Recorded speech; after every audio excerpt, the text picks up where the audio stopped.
Seigneur soit avec vous. Évangile de Jésus-Christ selon Saint Luc. Un jour, des gens rapportèrent à Jésus l'affaire des Galiléens que Pilate avait fait massacrer, mêlant leur sang à celui de sacrifice qu'il offrait. Jésus leur répondit, « Pensez-vous que ces Galiléens étaient de plus grands pécheurs que tous les autres Galiléens pour avoir subi une telle sorte? Eh bien, je vous dis, pas du tout. Mais si vous ne vous convertissez pas, vous périrez tous de même. Et ces 18 personnes tuées par la chute de la tour de Siloé, pensez-vous qu'elles étaient plus coupables que tous les autres habitants de Jérusalem? Eh bien, je vous dis, pas du tout. Mais si vous ne vous convertissez pas, vous périrez tous de même. Jésus disait encore cette parabole. Quelqu'un avait un figuier planté dans sa vigne. Il vint chercher des fruits sur ce figuier et n'en trouva pas. Il dit alors à son vigneron, « Voilà 3 ans que je viens chercher des fruits sur ce figuier et je ne trouve pas. Et je ne en trouve pas. Coupe-le. À quoi bon le laisser épuiser le sol? » Mais le vigneron lui répondit, « Maître, laisse-le encore cette année, le temps que je pêche autour pour y mettre de fumier. Peut-être donnera-t-il des fruits à l'avenir. Sinon, tu le couperas. » Acclamons la parole du Seigneur.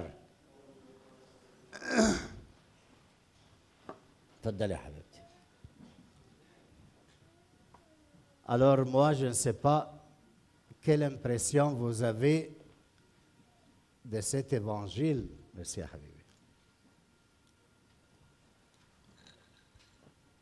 Qu'est-ce que vous en pensez de Jésus avec ce qu'il dit? Yani, je vous donne un petit exemple.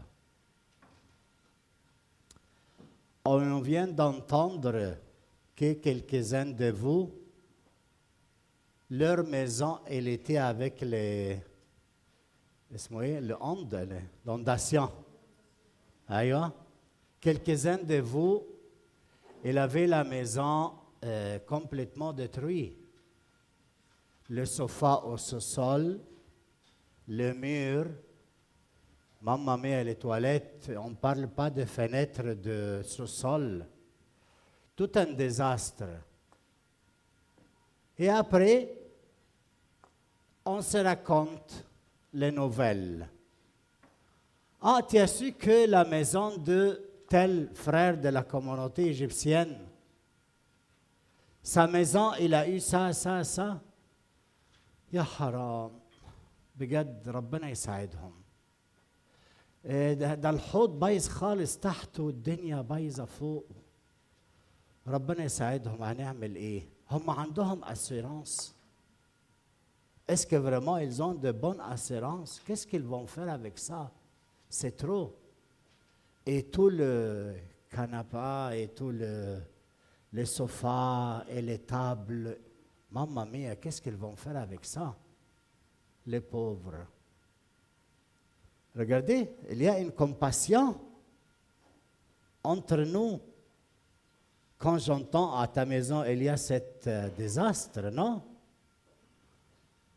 Mais, ce qu'elle est drôle, ce matin, une nouvelle horrible arrive à l'oreille de Jésus. اسمعني الموضوع ده مهم. La nouvelle dit que M. Pilate, le gouverneur, il a pris quelques pèlerins qui montaient à Jérusalem pour offrir des sacrifices et les a massacrés. Et il a pris leur sang, il l'a mélangé avec le sang des sacrifices qu'il présentait. Cette nouvelle est arrivée à Jésus. Jésus n'a pas dit « Quel gouverneur injuste! Oh mon Dieu, comment se fait-il qu'il se permet à faire ça? Pauvres les familles de cette gang-là, qu'est-ce qu'ils vont faire? » Il n'a pas montré aucune compassion. Philippe, bienvenue. Daniel, assieds-toi. J'attends Philippe. Alors, Jésus, qu'est-ce qu'il dit?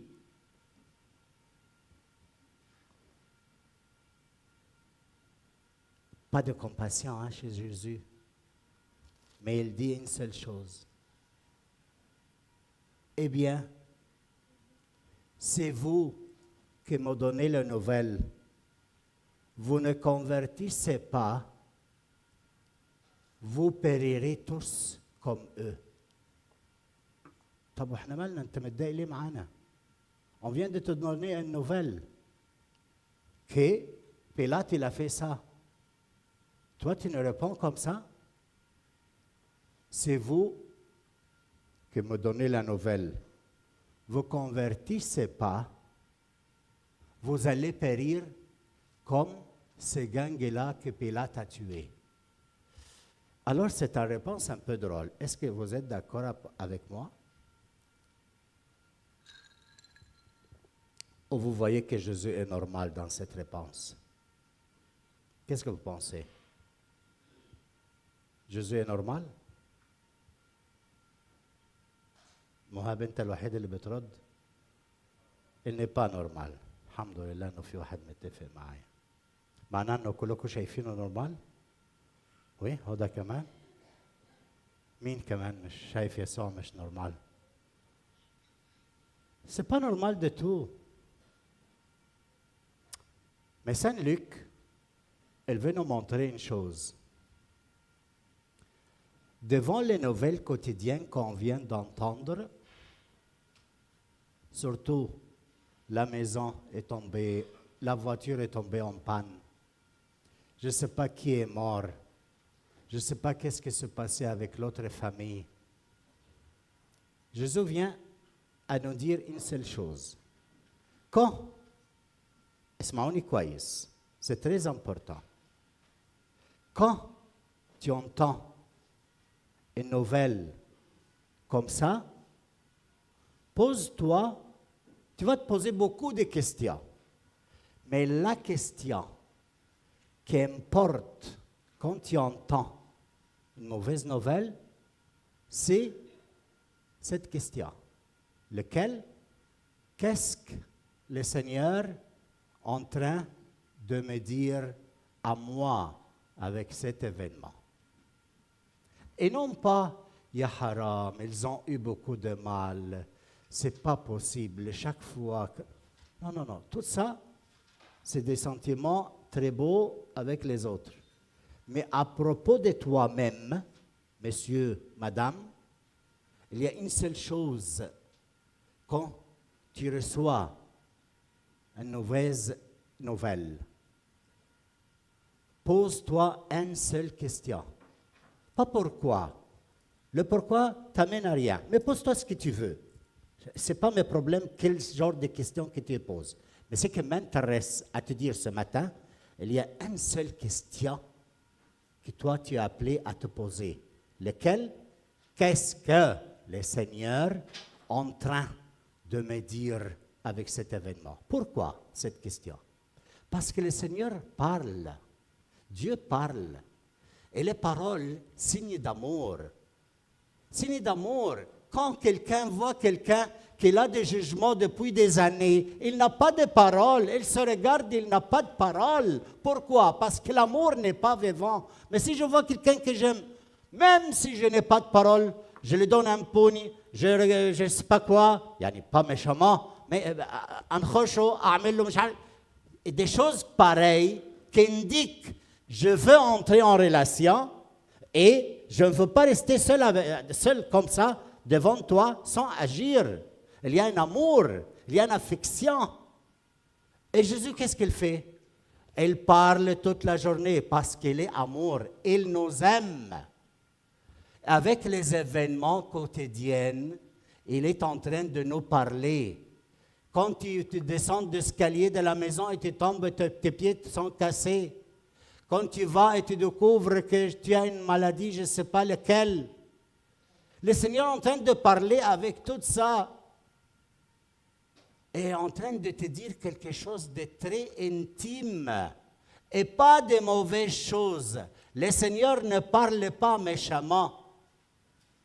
Alors pose-toi la question, qu'est-ce que le Seigneur est en train de me dire avec ça? Et capte le vrai message. Comment? Dans l'intimité avec lui. Pourquoi?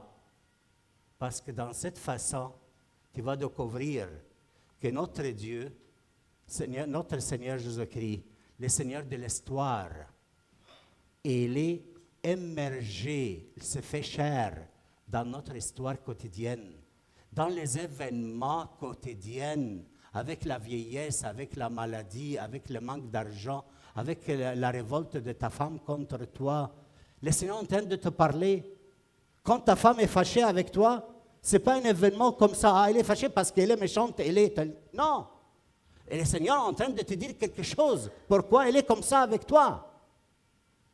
Alors, entre dans l'intimité avec le Seigneur et pose-toi la question. Qu'est-ce que tu veux me dire, Seigneur, avec ça?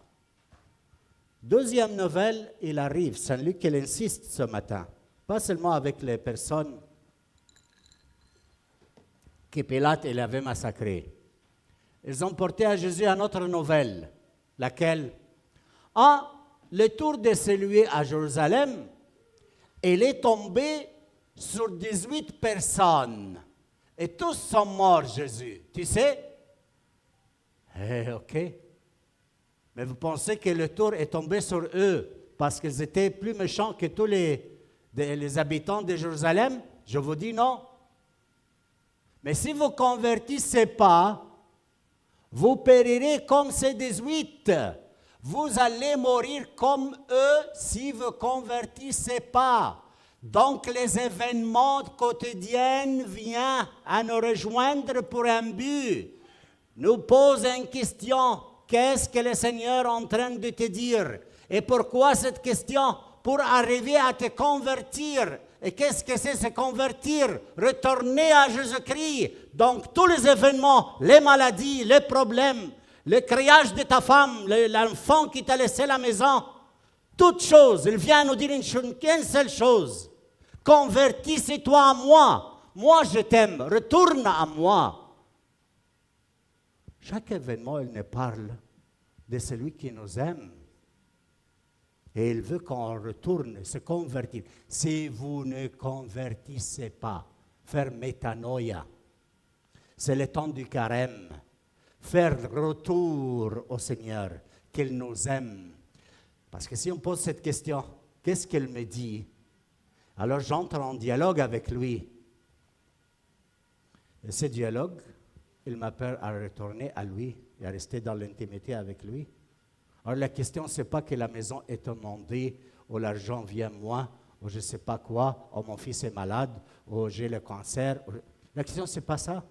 La question, c'est que je vis. J'ai le Seigneur, oui ou non?